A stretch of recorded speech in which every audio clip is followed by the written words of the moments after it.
नमस्कार दोस्तों, आज हम बात करेंगे एक ऐसी घटना की जिसे देख के पूरे देश का रूह झकझोर दिया। एक नाबालिग लड़की के साथ हुआ अपहरण और बलात्कार और आखिर में न्याय पर बार बार पानी फिरना। यह है उन्नाव रेप केस की एक दर्दनाक कहानी।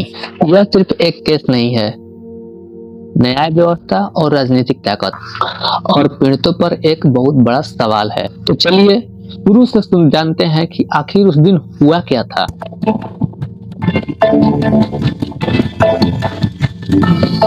साल 2017 4 जून उत्तर प्रदेश के उन्नाव जिले में एक 17 साल की मासूम लड़की जो नौकरी की तलाश में निकली, पड़ोस की महिला सती सिंह ने उस लड़की से बोला कि आप बीजेपी के विधायक कुलदीप सिंह सेंगर से के घर जाकर बात करें, नौकरी मिल जाएगी। लेकिन हुआ क्या दोस्तों, जैसी वहां लड़की वो पहुंचती है उसके साथ दरिंदगी हो जाती है। बीजेपी के विधायक कुलदीप सिंह सेंगर ने उस लड़की के साथ रेप कर दिया और कुछ दिनों के बाद फिर से उस लड़की को किडनैप किया जाता है और उसके साथ सामूहिक गैंगरेप किया जाता है। लड़की डर के मारे अपने परिवारजनों तक ये बात नहीं पहुंचने दी।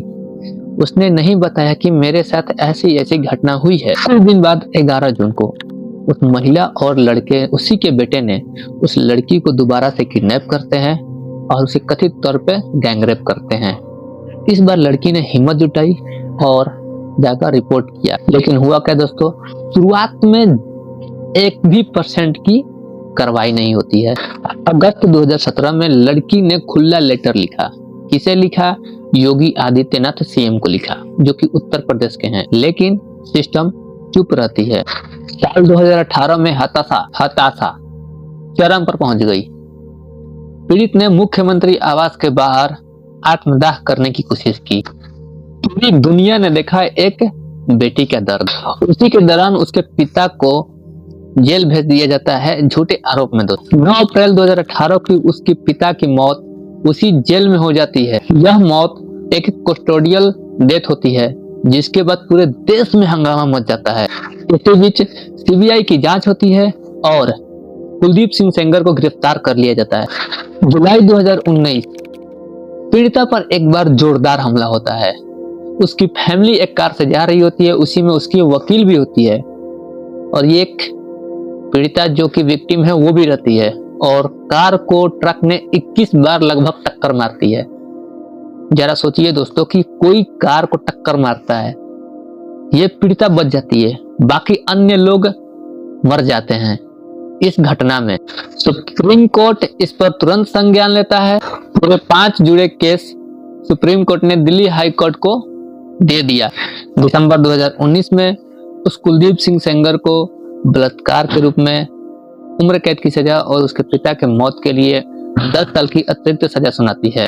देश ने राहत की सांस ली, लेकिन ये ज्यादा दिन तक राहत मिलने वाली नहीं थी। 23 दिसंबर 2025 ये वो दिन है दोस्तों जब हाई कोर्ट ने कुलदीप सिंह सेंगर को उम्र कैद की सजा से निलंबित कर दिया और शर्तों के मुताबिक उसे जमानत दे दी गई। कोर्ट ने कहा कि उन्होंने 7 साल की सजा काट ली है और शर्तें लगाई कि आप पीड़िता के घर 5 किलोमीटर की दूरी पर रहेंगे। उनका पासपोर्ट भी जमा करवाना पड़ेगा क्योंकि वो भारत देश छोड़ के जा नहीं सकते और हर सोमवार को उनकी हाजिरी लगेगी। लेकिन कुलदीप सिंह सेंगर अभी भी जेल में है क्योंकि उस लड़की के पिता का मौत की सजा अभी चल रही है। पीड़िता ने इंटरव्यू में कहा कि ये उनके लिए फैसला जो है काल है, उनके परिवार के लिए काल है, उनके बच्चों के लिए काल है, क्योंकि उनके हस्बैंड को भी बहुत बुरी तरीके से पिटा गया था। उन्होंने रोते हुए कहा कि मेरे शरीर में 250 टाके हैं और मेरे पैर और हाथ में रॉड डाले हुए हैं। और कोर्ट में बहस जिस बात पे हो रही थी दोस्तों, वो अंग्रेजी में हो रही थी। पीड़िता और उनकी माँ दिल्ली इंडिया गेट पर प्रोटेस्ट कर रही थी, तभी वहां पुलिस आती है और उनको उठाकर वहां से ले जाती है जबरन। पीड़िता ने राहुल गांधी से मुलाकात की और न्याय की गुहार लगाई। दोस्तों राहुल गांधी से उसने इसलिए बोला क्योंकि जान गई है कि जो सत्ता में बैठे हुए लोग हैं वो कुछ नहीं करेंगे। इसीलिए वो विपक्ष के नेता के पास जाती है, लीडर ऑफ ऑपोजिशन के पास, जो एक राहुल गांधी है। सीबीआई ने इस फैसले को सुप्रीम कोर्ट में एसएलपी की दाखिल दर्ज करवाई। 25 दिसंबर तक ये दाखिल सुप्रीम कोर्ट तक पहुंच गई है। यह कहानी सिर्फ एक लड़की की नहीं है, यह कहानी उस हर एक बेटी की है जिसे सरकार बार बार धोखा दे देती है, उसकी बातों को अनसुना कर देती है, रिपोर्ट दर्ज कराने जाती है, रिपोर्ट दर्ज नहीं होता है। तो ये एक सिस्टम का फेलियर है। क्या हमारा देश सही में बेटियों को सुरक्षित रह पाएगा? क्योंकि मोदी जी ने बोला था बेटी बचाओ बेटी पढ़ाओ, लेकिन हुआ क्या रहा है इस देश में?